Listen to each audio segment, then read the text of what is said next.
All right. Well, my name is Ricky Nye. I'm a born and bred Cincinnati-based musician, specializing lately in a lot of roots bag piano playing, boogie woogie, blues, New Orleans jazz, and I continue to make my career. I've made my career all through my adult life as a working musician. I'm 68 years old now, so I'm starting to get somewhere. That's all I got. Tell us where you grew up in Cincinnati. So I grew up on the west side of town in Bridgetown, and which is near Cheviot, and that's where I grew up. My uncle taught music in Cheviot on Glenmore Avenue for over 60 years. That's my dad's brother, and my grandmother had business over there. Had a delicatessen and a catering business, and so that's my stomping grounds where I grew up, and my uncle, as mentioned, my uncle Earl, he was largely responsible for getting me into music. Do you want to go down this road? Yes. Okay, so I was 5 years old, and my mother said, "Hey, let's go listen to your dad practice." So my uncle had a group. He played that fat hollow body guitar, and my dad played electric bass. It was right when electric basses started being made, and I had an uncle that played what's called a Cordovox. It's like an electronic accordion, kind of like an organ for accordion players. And then he eventually ditched that and got a cut-down Hammond. But when I saw them, we walk in, and it was a grand house, had a French doors and big porch, and it's just super cool where he taught music. And it's like, I remember just like it happened. So I walk in, there they are sitting there playing, and the sound was just overwhelming to me, to a 5-year-old. And it was like this switch was flipped. I said, man, I'm going to be a musician. And I mean, I'm dead serious. I realized when I was 5 years old I was going to be a musician. Did you have an instrument you were drawn to at that point? Not really, but like a lot of kids of my age, grew up playing accordion, because you could get an accordion, you could rent it, and then if the kid was serious, you could buy it. And there's a lot of accordionists back in the day. So, and I realized pretty soon, I guess when I got to be about 7 or 8, that accordion wasn't very cool. So, I got a real bad sunburn one summer. I'm like, I can't play the accordion on my shoulder. And so my dad got a piano for like $100, and then I just shifted over to that. But I started playing in the band. They played receptions and parties, no nightclubs or anything. And I started playing in the band when I was 12. And that was a very valuable experience. Played, took my uncle's place on organ quite a bit, and then got to where I was playing drums. I became very instantly fascinated with drumming. I had a cousin that had a set, and within about 6 months, I had the drum chair in the band for most of my teen years. But really, really valuable experience. But I have to say, when I got to be about 16, I was a pain, because I wanted to be playing music with my friends and get over with girls and stuff, not have your dad and your uncles over your shoulder, So anyway, but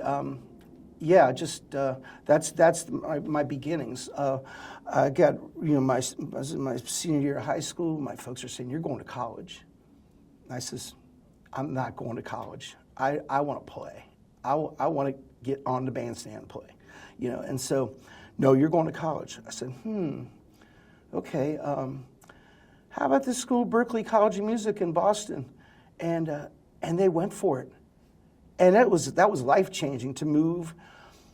I think it's important for kids to move away from their born environment to get a perspective. And I was 18, I moved to Boston, and I didn't know anybody there, and I couldn't wait, and it was very exciting. And I was there, I got about 3 years of school done, and I stayed up there a few more years. I was up there for almost 6 years. before I came back here. And what were you studying at Berklee? My major was composition, which can't really take it to the bank. Yeah, I'm writing 20th century classical music, like math music, and but I learned so much there. And like they say, like when you go to school, like sometimes you learn just as much from your fellow students as you do from your instructors. So I learned a lot while I was there. Before you went to Berklee, you're playing in your family's band, Mm-hmm. but were you kind of self-taught, or did your uncle? How did you start taking piano? Oh. How did you get into actually trying to learn how to learn the instrument? Right. Yeah. My uncle taught me at the beginning. He's a guitarist, but he would also teach banjo and piano and other instruments. So I was a really bad student. I mean, really, I just didn't want to read. I was like somebody with glaucoma trying to read music. I mean, it was just, I couldn't, I just wanted to process everything by ear. And that's true, I think, for a good amount of musicians. And your ear is the most important thing. So when you went to Berklee, did you know how to read music at that point? I started to get better at it when I went there because I had a sight reading ensemble and a private teacher for reading, and she didn't suffer me. I mean, it was like, it was great. It was great, and it really, because I've said in regards to playing music, reading is not the be-all, end-all, but it's a way to communicate. And there's a lot of experiences I wouldn't have been able to take part in if I didn't read. But your ear is the most important thing that you have. So my uncle taught me. I took from a piano teacher, a specific piano teacher, at his studio. And then when I went to school, I had private teachers. I had a couple of significant teachers. This is private teachers for a year. The pianist James Williams, who is from Memphis. He went on to play with Art Blakey, established his own career. He's on Concord label. Passed away in his early 50s. I learned so much from him. Also, there was a fellow, he was probably about 80, I think, Dean Earl, who was from Kansas City and who played with Bird. I mean, Bird played in his band, and Charlie Parker. So anyway, I had some really good private teachers there too, when it comes to piano. And so I left school. This composition degree wasn't going to get me paid. You know what I mean? So I left after 3 years. I went straight through. I came home for a summer. I said, I'm not doing that again. So I stayed up there, second year, fall, spring, summer, fall, like 4 semesters in a row. And I was like totally like ding dong. I had to take a break, and I just never went back, So I played in a couple groups, and I was up there. What kind of music was the groups? Well, the first group I had, and it was with a lot of my peers, from school, and it was kind of like a disco funk band, synthesizers and all that stuff. And then the second band was more like, I don't know, kind of like The Band. Trying to think of some Steely Dan, stuff like that, from this 70s era stuff. But what brought me back here, because I felt like my opportunities were kind of meager. I couldn't really latch on to something, really want to take me where I wanted to go. And I came home for a week in the summer, it would have been 78. And my objective was to sit in with every band I saw. So there was a country rock group called Coyote. I sat in with them. I sat on Steve Schmidt's gig with Ray Heckman on sax, and then my brother said, "You got to see this band. They're just mind blowing." And it was the Raisins. So that was some fellows that were based in Toledo, and they had some connection down here. So they started coming down to play and record. And when I was living in Boston, I had an idea for a band in my head. I mean, it was like, it'd be a quartet, and how it'd be, everybody would be very active, and just kind of influences and everything. And I went and saw them, and that was the band in my head. and I had a moment. You know, I was just like, and so I badgered them, and they let me sit in, and they were playing about half covers and half of their stuff, and then I joined the band 1 year later, and when you saw them play initially, where were they playing at? it was at Alexander's, which is in University Village. It's not there now. It's a Kroger. Up there on now. Short Vine? Yeah, yeah. So that was a Monday night thing they had, and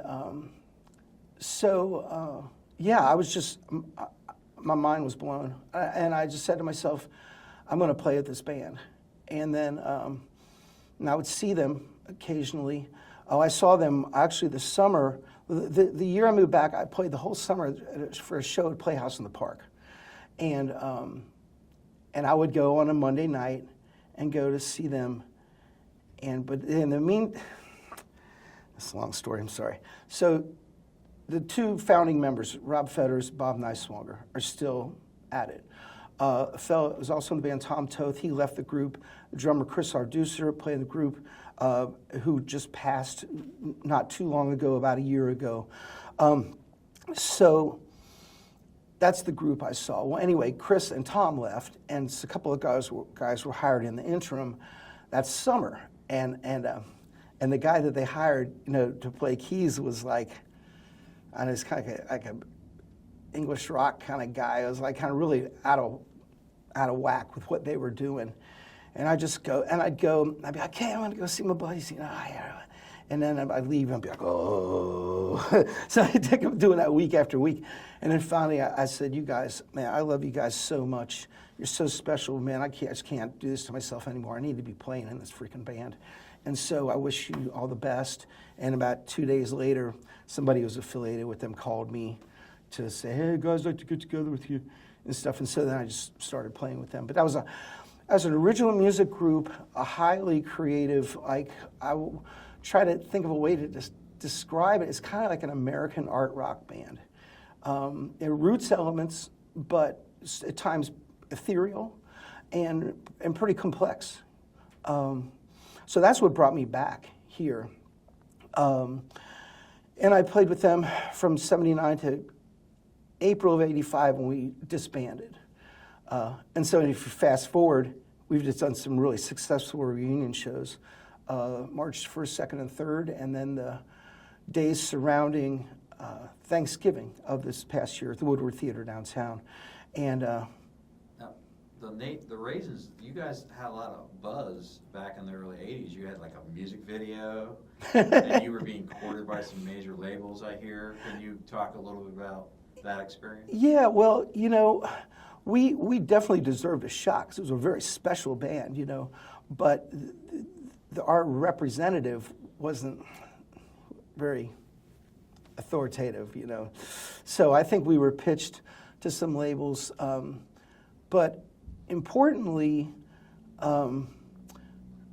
Clive Davis, who was with Columbia for many years and responsible for signing a whole lot of people, developed Arista Records. And so he caught wind of us, and he sent a boy down like twice, somebody, a young guy that worked for him to come down and get a whiff, just like see what was going on. So after those 2 trips that he made, then Clive came to see us at Alexander's on a Monday night. But it was a strange set of circumstances. The Super Bowl was on, the TVs, and for whatever reason, about a third of our audience was there because it would be packed and everybody just bouncing up and down. I mean, it's just like the whole room would just be like, wow, regularly every week except for that week, which figures. So, well, he passed on us because he wanted to see a focus. He wanted to see like somebody break out of the band, which would have been Rob Fetters. You had several songwriters and vocalists in the band. Yeah, well, that was the thing too. So that's why he said, well, there's, you could cite other groups that, you could cite the Beatles, you could cite whatever, Fleetwood Mac, whatever, anybody where his vocal duties are shared in the band. So we weren't unique to that, but he just didn't like it, you know.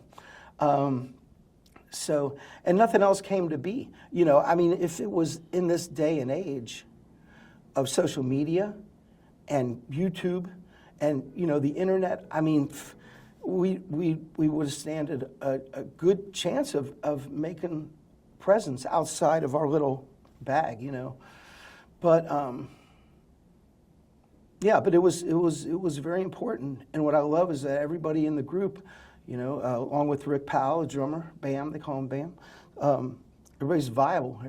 Everybody is still going at it hard.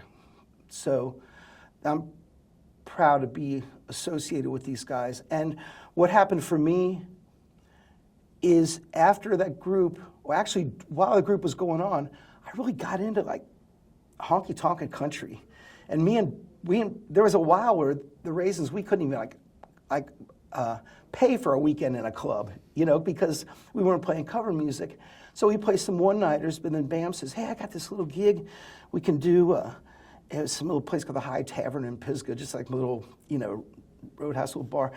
And with these folks that were like hardcore honky-tonk country musicians, a woman who played bass sang like Wanda Jackson or Brenda Lee, like she ripped the speakers out of a speaker cabinet with her voice, you know, and a guy that played electric guitar and sang, you know, Merle Haggard, George Jones, you know, all the classic stuff. And it was heavy. It was a heavy band. And I just went like head first into, you know, traditional country music. And I swear, if it would have been like a year or even 6 months prior, somebody said, you know what, you're going to really take a hard left and you're going to really get into country music, I'd be like, you're out of your freaking mind. Like, there's no way. And it happened. It happened. And then I started really getting more attracted to roots music, because stuff I was in back then, like I said, I was playing, you know, synthesizers and things like that, and into, you know, just more atmospheric kind of stuff, I guess, you know. But so after the Raisins, I just took a hard left into roots music, you know.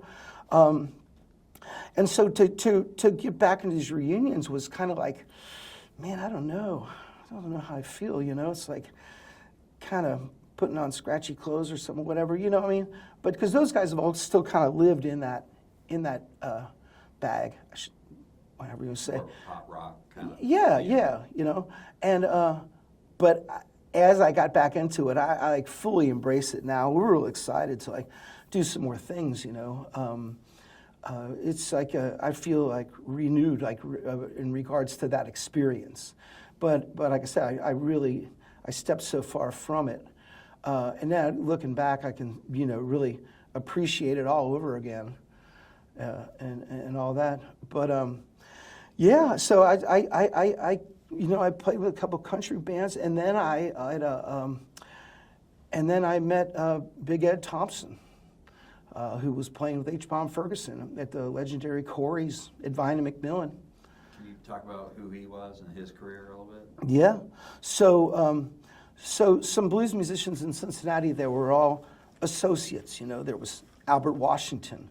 You know, there was H-Bomb Ferguson, Big Ed Thompson, Big Joe Duskin, you know, Pigmeat Jarrett, you know, Uncle Russell Gibbons played with bass with everybody. You know, it's like a big family. And but anyway, the sax player that was playing with Ed was a friend of mine, Scoot Jacobs. So he called me and says, "Hey, can you play tonight?" And I was sick. I said, "Man," so it was like a B&B cruise around Christmas time. And it was there was a really crummy movie called Fresh Horses that got filmed here, and had like Molly Ringwald and Andrew McCarthy in it. So I played with them for the rap party, and that's the first gig I played with them. And then they're like, "Hey, you want to play tomorrow night?" And I was back in the band. So Ed and H were, you know, they worked together a lot, and then H left, you know, do his thing, and then I took over for him. I'm certainly not H-Bomb Ferguson, but anyway, I'd say like to this day, like Big Ed Thompson informed me greatly. I mean, he informs me to this day. And the way I approach the bandstand, the way I approach, leading a band, it all comes from Ed, because he was just, everything is real natural. He led a band without leading it. He'd teach you something, but he wouldn't teach you something. You have to be open for observations. And I learned so much on the bandstand with him. We played every Tuesday and Wednesday at Corey's for about 3 years. I should say Corey's is now a whole, literal hole in the ground. They tore the whole building down, sadly. Mad Frog for a long Yeah, time. that's right. It was like an indie joint called Mad Frog when the owner of Corey's had passed away. So that experience, that's as important as the whole Raisins experience was, as important as my time in Boston, and the experience with Ed was life changing, and that kind of led me to start doing my own group. I played for a while, played accordion with Robin Lacey, so I'm back to accordion, playing Zydeco music. And then during that time, I don't know, I just kind of wanted to do my own thing, and talking to folks, be like, get your own band, so, like, okay. So I went about that. It was called Ricky and I and the Red Hots. So that was a real adjustment. I spent about a year saying, who in the heck do I think I am to lead a band? But I'm glad I stuck with it. So that led me to, pursue things under my name, solo, or I have a trio called Ricky and I Incorporated. How much was it to be like a singer? I mean, had you done much singing?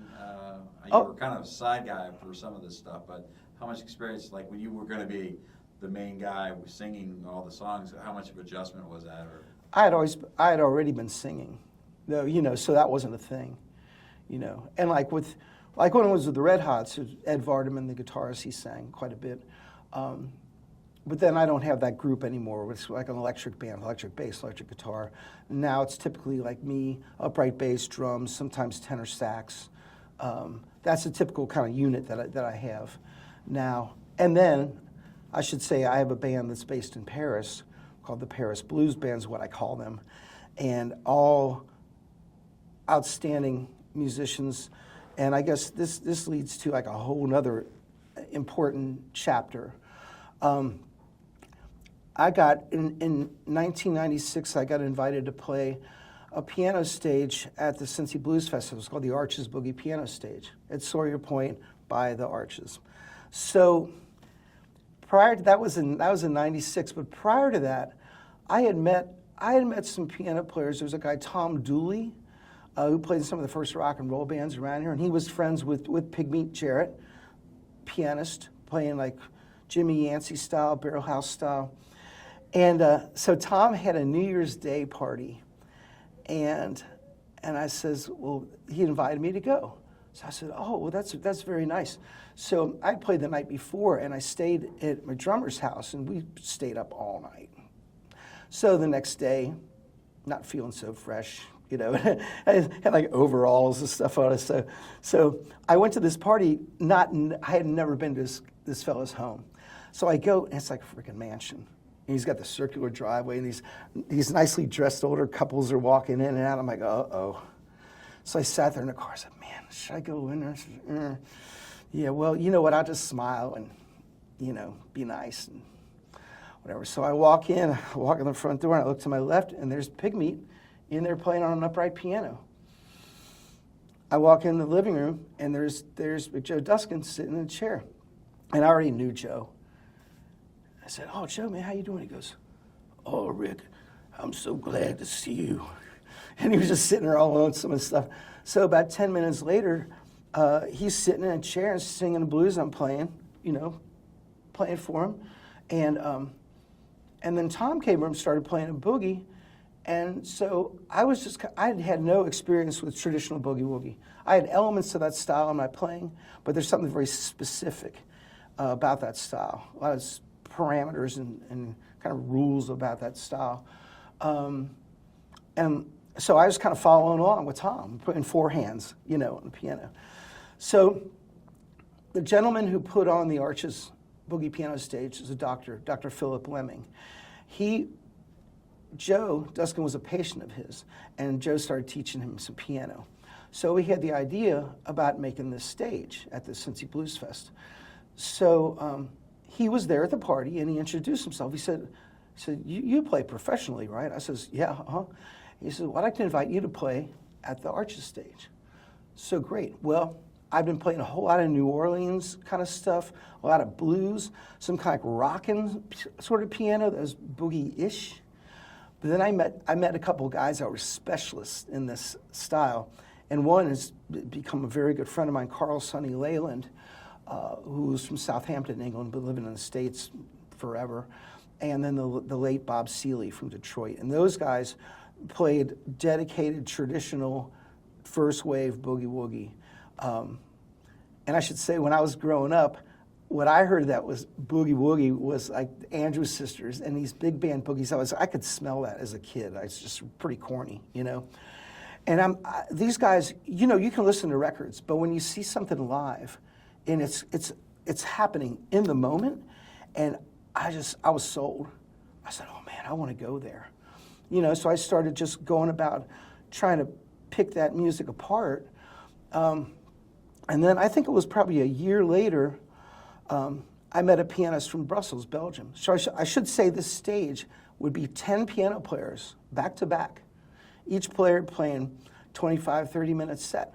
And I mean, it's folks from, you know, Europeans, you know, American musicians, you know, and it was like a whole panorama of players, you know, playing roots style, you know, not modern jazz, anything like this, you know. So I met this pianist, Renaud Patini, and he stayed in town a whole another week after the stage, and he was staying with a label mate of his. It was a label out of University of Arizona, and his label mate lived about 2 minutes from me up the street. So we spent a lot of time together. He was over the house showing me stuff. He'd come to my gigs and sit in. So then he invited me over to Europe. And that started this whole ball rolling. He was an organizer. I was not an organizer, but he was putting on something called Bruxelles Boogie Woogie. And so it was twice a year he'd have these concerts, him and another pianist. And, you know, well, anyway, Carl was coming to town. This would have been in 99. And he says, hey, I'm going to Indianapolis. I'm going to be nearby. You think we can drum up a gig or two? Great. And he was friends with Joe Duskin, so let's call Joe. So then Renaud was coming back to town, to Cincinnati, and I picked him up from the airport, and I brought him to the show I organized in like 5 weeks, which would have been the first Blues and Boogie Piano Summit. And I showed Renaud my poster, you know, and he's like, oh, this poster is shit. And he pulls out some really nice poster of one of his shows that had all sponsors and everything. Like, really, he says, you can do it, you know? So I'm like, okay, I'm going to do it. And then it was tough. I mean, yeah, it was a lot. It was a lot for one person to do just from the ground up. And yeah, I'm lucky I didn't have a cerebral hemorrhage. But anyway, but then I just said, well, I'm already in it, so here we go. So I did like 18 years of that. But what happened, I would go to Europe, and I'd meet pianists that were also organizers. You know, I'd play a festival, I'd get invited to another festival. I meet more people. I put on my festival, hey, come on over to play my festival. Okay, and then you come play my festival. And so these exchange programs that started to develop. And through a pianist I met in Bordeaux, who I saw at a place I play at regular called Caveau de la Hachette in Paris, I saw this pianist with a group, which is the guys I play with now. And I was just overwhelmed. And I says, man, I know you don't know me, but I'd like to invite you to come over and play my festival. Okay, well, you tell me when you're coming back. I'm going to book you a weekend in Bordeaux. And then you could go play in Paris. And I played with his band. So we're sitting there at dinner. So how do you want to do this evening? Like, you play a set, I play a set. He goes, no, it's all you. I'm like, it's kind of like, here's my wife. Sorry. But, and so I played these guys, and it was like a dream. I mean, everyone in the band was just, I mean, they're just outstanding. And the kind of rhythmic foundation that they created was just like everybody's a drummer. Everybody's playing rhythm. And it's just being rocked in the cradle. It was like so beautiful. And then the second time I came back, I said, we got to make a record. So then I've made 5 albums with them ever since then. And I brought them to Cincinnati 4 years in a row. And I was able to show people what it was like. But it was really thrilling. And then it got to be where to get affordable airfare, I mean, it just got to be too problematic. And you would record those summits. You have a lot of, every year, didn't you put out recordings of each of those? Yeah, I didn't the first year. Then I was persuaded to do it in the second year. And I did. I released CDs from the second year through the 13th year. And then I just saw where it wasn't really viable. It's like, it was a whole lot of work to print like 500 copies of a CD. I mean, I had 1,000 printed at the beginning, and I still am sitting on some of those. But what it was highlights from the show.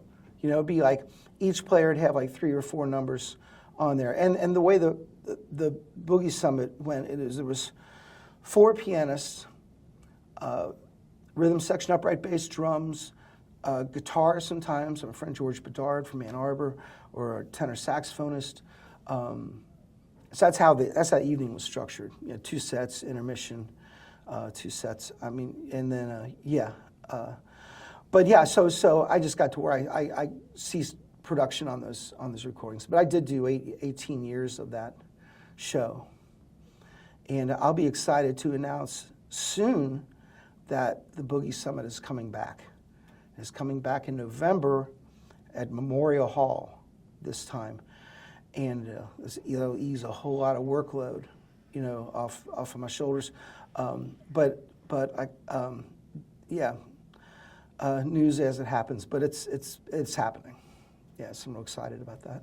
And you've worked on a lot of other projects other than your own recordings. You've done like Bullet Bill, Tracy Walker. You collaborated with a lot of other local musicians. Yeah. Can you talk some that come to mind? Sure.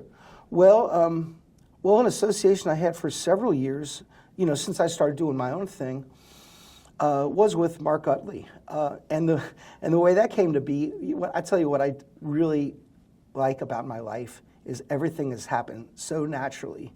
Like there hasn't really been a 5-year plan or anything. Everything's just happened, and I'm grateful that that's how my life is going.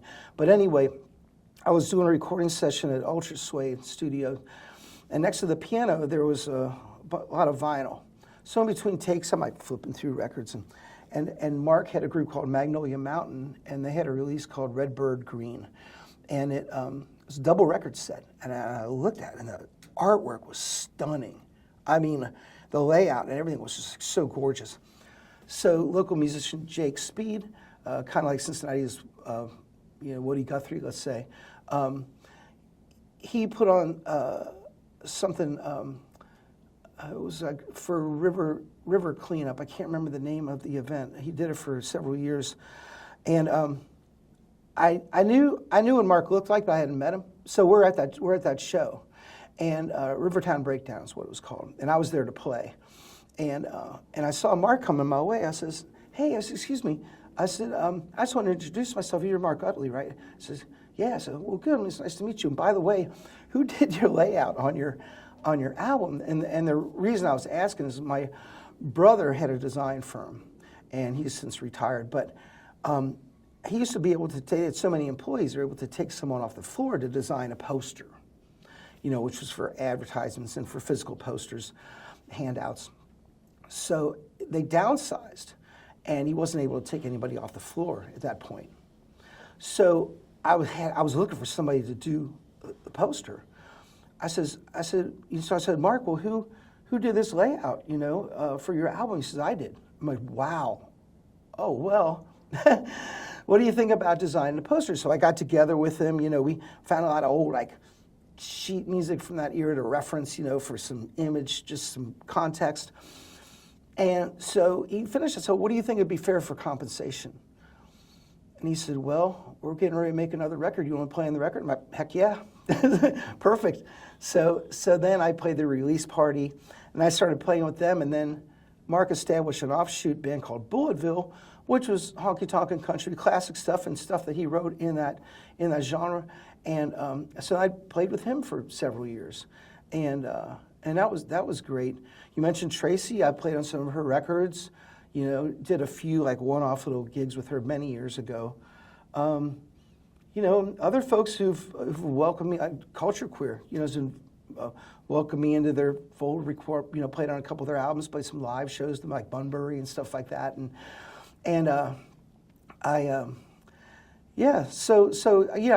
doing recording sessions for people, and I love collaborating, of thinking on my feet, and I like these opportunities. When you record your own albums, are those kind of live recordings in the studio? Yeah, pretty much. That's the way I personally like to operate. And what we're doing is getting probably 90% of everything live, in the same room. And then, and that includes vocals and everything. So I may, there's always enough separation created to where I can re-sing something or put an overdub, like Hammond organ part, or have a guitarist put a part on it, but largely all live. And the first two records I made with Paris Blues Band was in the bassist Thibault's home in one room. And all we had was a room mic and a vocal mic, just like the old days, And so we did some tests to get good positioning on the mic where everything's being picked up well. And then in 2 afternoons we recorded an album, and we did another one like that too. So, there's a producer I work with, and he'll have me come in and play Hammond organ parts, which I've been playing Hammond organ since I was 12, and electric piano parts, stuff like that, And but the way they go about it is all microscopic, That's almost like measure by measure, and this guy and his engineer know exactly what they want.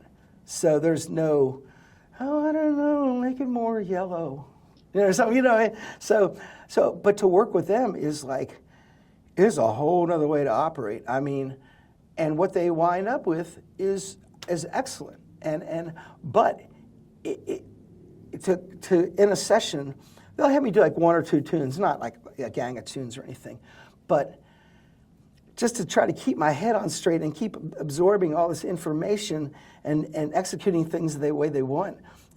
Towards the end of the session, my brains are shooting out of my ears. But I appreciate that way of working too. It's just, but when I'm doing my thing. No, it's all organic. Mm-hmm.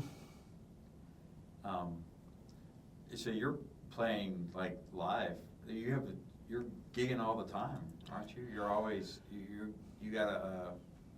a working musician all the time, right? So. Yeah. I mean, and anymore, So I mean, I'm performing, recording. I teach on a limited basis, private lessons, but when it comes to performing, something. I mentioned earlier about things happening naturally in my life. So years ago, I said to myself, well, number one, I'm going to play music until I keel over. So that's a given. But I just want to slow down, because I would go hard for years, many years. Sometimes I got 17 days without a day off, or a whole month without a day off. And I knew that I didn't want to continue this, So a couple of things happened. I started collecting Social Security, which is a certain kind of freedom, and then I do one thing I do that I don't publicize is I do a lot of senior living work, which is really significant for me. I got into that naturally.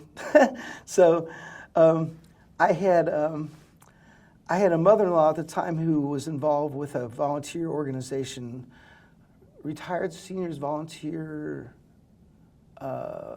Program, RSVP. So we're out running errands one day, and we're at a senior living place, a nursing facility. She had to meet someone there. And I look in, people were watching TV and stuff, but I see a piano. I thought, it'd be cool to play piano for folks, you know. And I got a lot of that repertoire growing up, you know, playing standards and all that stuff, you know, with my family's band. So another natural sort of thing. And so the woman that ran, it was called Arts and Humanities Resource Center at the time. It's called Creative Aging now. I met her that day, and she just put me to work. So I've been with them for about 25 years. And then I do stuff independent from them, too.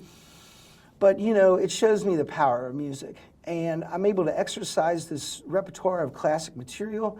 And then I bring my own, everything I do my way. I try to, you know, put my personality on it. But so when it comes to playing now, I play in a more limited basis live, solo primarily, and I have a trio called Ricky and I Incorporated that plays occasionally, you know, we might play 10, 12 gigs a year or whatever. So that's what I do. You know, and I play, like, I stay pretty close to home, but I love St. Louis. I've gone there for about 10 years. I'm, like, due to go back. You know, remember lockdown, so that kind of put a kibosh on some momentum. But that's a place I really, really love. And I don't really travel around the U.S. or anything. I know you've played in Memphis, right? You've done stuff in Memphis. Yeah. Well, one thing that was really cool was that the woman that ran Creative Aging, she calls me one day. She says, I want to let you know I'm moving to Memphis. I was like, that's cool. Are you going to start Creative Aging down there? Are you going to get established? You know? She says, yeah. I said, oh, when you do, don't forget your old friend Rick. You know, so she'd bring me down there, and I'd drive down on a Sunday, play like Monday, Tuesday, Wednesday, programs 2, 3 a day, and then come home like on Thursday and be home for a weekend. But I got to really get a feel for Memphis. And I've never gone down there and played clubs or anything, but I've been down there a few times for this thing called the IBC, International Blues Competition, Blues Challenge, I don't know. I personally feel that music is not a competition. But I got involved in this because I saw some good things that happened for local musicians like Sonny Moorman and Sean Carney up in Columbus, you know. So I went a few years down to that. I went solo through the Cincinnati Blues Society, went down with my group the next year, went down solo again. Then Dayton Blues Society sent me and Ben Levin down there as a duo because I'm also a drummer. So that's my experiences, you know, but those are little showcases, and they're great for the public, but exploitative for a musician because you don't get paid, and you're down there for days, and you're paying your own way. So sometimes blues societies will kick some money, but you know, usually not enough. Now you mentioned Ben; he's another Cincinnati musician, but you've known him for a long time. Can you give a little bit about the background story, how you know Ben? Yeah, happily. So I was friends with his dad, Aaron, and Aaron is a professor at NKU. He's also he's had a blues group called the Heaters for years that he's led. And when Big Joe Duskin had passed away, there was a tribute to him that I took part in. And I mentioned Sean Carney. He did some playing with Joe. He was there. I played with him, other folks. And then Aaron was there, and Aaron says, hey, do you teach kids? I was like, you know, I taught beginners from like 1985 to 90. It was kind of like a bread and butter thing for me at that time. And I felt like a dentist. I mean, I did not have any of his child psychology skills or anything. And these kids were walking all dejected and, you know. And so anyway, so that made me say, well, I don't know. I don't really teach kids. How old's your boy? He says 8. And says he's already taken, but he's not really interested in what he's being shown. Oh, shoot, bring him over. So we'll see. And then he showed such great aptitude. It was a little while getting into things. I wrote this little blues for him to play, and when his dad would bring him to the gig, I'd invite him up to play, And so we just started down this road, and his dad instilled good taste in him in music. It was like post-war, pre-British invasion blues, stuff from like Chess Records, stuff from Specialty and just roots, good roots music, and then what I was able to show Ben, it comes different piano players in different styles, so what's really he's 25 now, and he's released 5 CDs. I produced the first 2, and I'm the drummer on the first one. But he's on Viztone Records, which is a proper blues label. His dad is a marketing professor, and Ben is most certainly not a vanity project. They work together, and the two of them, because it's at a young age, these things that have happened for Ben, I think would have been hard to achieve, if it wasn't for, for his dad and the representation that he could offer. So anyway, Ben just always had great aptitude and also really discerning. Like he really knows what's what. And his memory, because I tried to teach him to read and he just resisted it. But like at one point, he wanted to learn this, Professor Longhair being the great New Orleans pianist, the late Professor Longhair. So he wanted to learn a piece called Big Chief, which is really pretty complicated. But I was twists and turns and everything. Like, Ben, I don't want to discourage you, but I don't know, man. And boy, he was able to learn all these series of events. And then we started doing duo gigs, piano and drums. He'd show up with like 4 or 5 new tunes. No printed lyrics. It's just his memory is amazing. And that's carried him far, and he handles himself very, very well. So I'm happy to have had something to do with his success. And there's another young pianist in Iowa City. He lives in St. Louis now, Chase Garrett.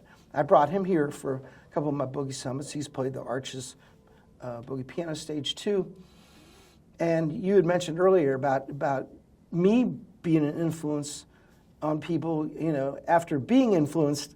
But I went to play with a guitar player friend of mine in Des Moines, and we had a couple gigs up there. And so the day after I arrived, I'm checking my email, and I get this email. It says, coming to Iowa. And it says, hi, my name's Chase Garrett. I'm 16 years old. I got some of your CDs off of, it was a website called CD Baby, where you could sell your CDs. An independent artist could sell their discs, So he said, I learned a couple of your pieces. So I'm wondering if you'll ever be coming to Iowa anytime soon. And I mean, the thing that blows my mind is I could have got that like a week after I got back home. And it was the day after I arrived. So I said to my friend, I says, how far is Iowa City from Des Moines? And he says, well, it's about an hour and a half, 2 hours, something like that. So he said, ask him if his folks will bring him to this party. So we were playing a backyard party that Saturday. And so they bring him, and he's this little guy, he's little dude, his big ears, and he's like, hi, I'm Chase, and he looked like he was like 12, he was 16. And I said, well, Chase, we're gonna invite you up to sit in, right? He said, oh yeah, good. So he got up and he started playing this boogie of mine, and he's playing like dead on, like me. And I'm sitting next to his dad. His dad's got a big video camera, and I'm looking at Nick Lloyd, who played bass with me for years during that time.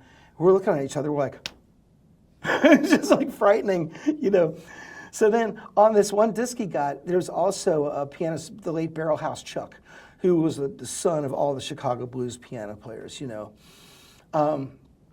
And so he learned one of his blues, and then he started playing like Chuck. Then he started singing. I'm like, holy God, man. And so we got him up like 2 more times. And I said, Chase, you know, it's obvious you're going to do something in music, but you can't get over with a little homemade CD, you know. So if your folks would agree for you to come to Cincinnati, we could work on repertoire, and I'll get the players, and we'll make a record in 3 days. You know, we'll go in 2 days with a rhythm section, and then a day of solo stuff. And he worked his tail off. Actually, he turned 19 during those sessions, yeah. So then he started putting on his own show called Piano Stomp, which is kind of based on my show that he was doing in Iowa City. And so he'd have me up for that, and I'd have him down. And yeah, just I don't know. I mean, it's nice when the tables are turned. You know, if you can provide some kind of insight to somebody, you know, it's like it's rewarding. And these are lifetime friendships. I mean, it's all wonderful. And I personally, I mean, people say, who's your favorite piano players? And I'm like, my friends. I mean, I learn, it seems like I learn more, I'm more directly influenced by folks in my personal surroundings, like Carl Sonny Leyland, who I mentioned earlier, the French pianist Fabrice Ulrich. There was the late Charlie Booty, who was from Milan, Tennessee. And these guys, you know, Charlie played the Arches stage, and he played my Boogie Summit a couple times. These guys live in my head, especially these 3 guys, you know, Carl and Fabrice and Charlie, and they come to visit me sometimes when I'm playing. They just kind of appear, you know, in my playing. And so it's these kind of associations. It's like I was saying earlier, like, you know, you can learn from the printed page, you can learn from recordings, but when you learn directly from somebody, I mean, you just can't beat it. So I was just curious, like, there's these young kids who are like getting into music that's way, way older than them and you and stuff. I mean, what do you think about these young kids who are into like old blues kind of music and stuff? Yeah, well, there's a whole rash of young folks playing, you know, traditional blues, like playing acoustic blues, not blues rock, which is very prevalent around Greater Cincinnati, very. But there's people like Jontavius Willis, there's Blind Boy Paxton, there's this Harrell Davenport, I think there's some other young folks, Marquise Knox, who's probably approaching 30 now, I think. But a young harmonica player, Hayden Everding, around here. They're playing like dyed-in-the-wool traditional acoustic-based blues. And, you know, when you look at people like that are still in the present day, like Taj Mahal, you know, or Kebmo, or somebody like that, you know, especially Taj Mahal, you know, that's these young folks like Jontavius Willis, you know, he went and opened up a series of concerts for Taj Mahal, you know, and I've seen him at work several times, and they're not putting it on, they own it, you know, they live in that genre, and they love it and respect it. Which, if you're going to play a traditional style, you got to pay tribute. You know, I look at people around here like the Tillers who are playing old timey stuff, and they respect tradition in a deep way.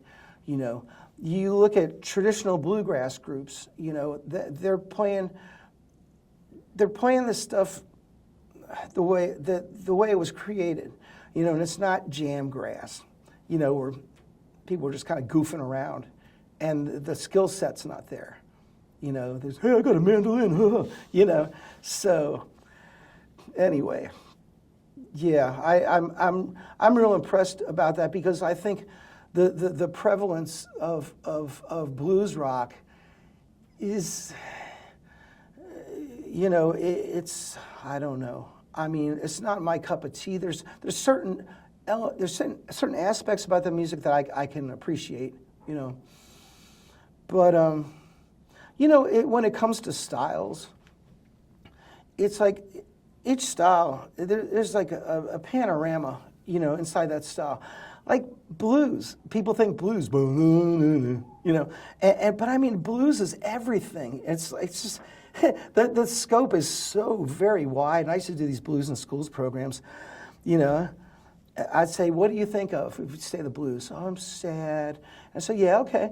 It was also happy and funny and you know, and moody, and, you know, it's all these things. You know, you look at like jazz, people think modern jazz. You know, they think cerebral. They don't think Louis Armstrong or Sidney Bechet or, you know, any of the early stuff, which is rhythm music, and it's very palatable, you know, and enjoyable. Opera, you know, I mean, you think about Shrieking Large German Lady, but opera can be so fine and so beautiful, like make you cry, and so there's all in every style. There's a scope, you know, and sometimes, like I said, folks want to generalize. They think blues, you know, but it's like it's everything. And I'm glad that there's the young folks that are still, because that whole thing like keep the blues alive. It's like the blues is alive. It's here. It's not going anywhere. Well, I got one last question. So you obviously have done a lot, you know, with music in your whole career, but is there something that you still want to do? Is there something you feel like you haven't done that you would like to do? Well, you know, at this point, I'm pretty underground. You know, I mean, I like for myself to be better known, but it would involve, like in Ben's case, getting on a label like Viztone or something like that. And you know, it's like, but you know, Ben's on a label, and he's not going out and touring hard or anything. So you know, I don't know. I wish that there was some way that I could be a little better known. That's why I say I'm really like underground. But people that know me, and like in Europe, I'm more well known than I am here, widely. You know, because I had a career over there for about 25 years prior to lockdown. But yeah, you know, something I fancied doing at some point is being a sideman for an established artist, like somebody who is established and has notoriety and track record, because I like operating those confines too, you know, as a sideman. So, but that's a whole other thing. You know, I had an opportunity with a guitarist that's on Alligator Records. I met him at the Arches stage when they brought Chuck Leavell that played the Rolling Stones, you know, the Allman Brothers, and they had an organ rig on stage, and I'd spent a couple of days, you know, with Chuck, and sweet guy, man, really so nice. I said, "Oh, can I join you in your set?" "Yeah, come on." So I played organ the whole set, like Allman Brothers, Rolling Stones, no problem, you know. So this guitarist, Tinsley Ellis, is friends with him, and he was playing the big stage. Well, Chuck invited him over, and the auxiliary guitar amp was right next to me. So we played a handful of tunes, and just had a ball. And then somebody put up a clip of us doing Statesboro Blues, and there's some good organ playing on there, you know, happily. And so he saw this clip, and he says, "Hey, I wanted to talk to you." So he said, "Well, I'm getting ready to release this organ trio record. I wonder if you might want to do a 2-month tour." Oh, well, okay, Tinsley Ellis, he's been out there since like the 80s, you know, and it's got a track record. We go play a bunch of clubs, meet new people, you know.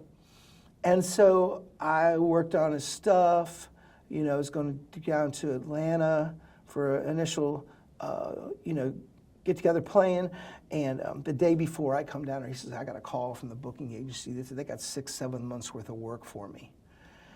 I'm like, well, I could manage 2 months, but there's no way I could step away from me to be someone else's sideman for that long. So I turned it down, But it would be fun to do something like that. And just ride on a bus, not drive, be babysat. It's like there's something attractive about that, but then sometimes it's kind of like be careful what you wish for. You get in a certain setting and you're out there for a week or 2 weeks, you're like, oh no. And you got yourself into a jam. So anyway. But no, I feel satisfied with what I do, and I love to play. That's the first thing. I love to play. It's something born in me. And like I said earlier, I'll play till I drop dead, But I'm content, and I've done a lot of things through the years, and my whole career trajectory, I've been happy about. So not really. No, I mean, I'm always appreciative of new opportunities that pop up. So I don't really know. That's just something cool about it. I don't really know what could be around the corner, but I like seizing opportunities, like thinking on my feet. All these sort of things is stuff I like. It's important. Great. Thanks, Ricky. Okay. Thank you, Brian Powers. Yeah. God, how long was that?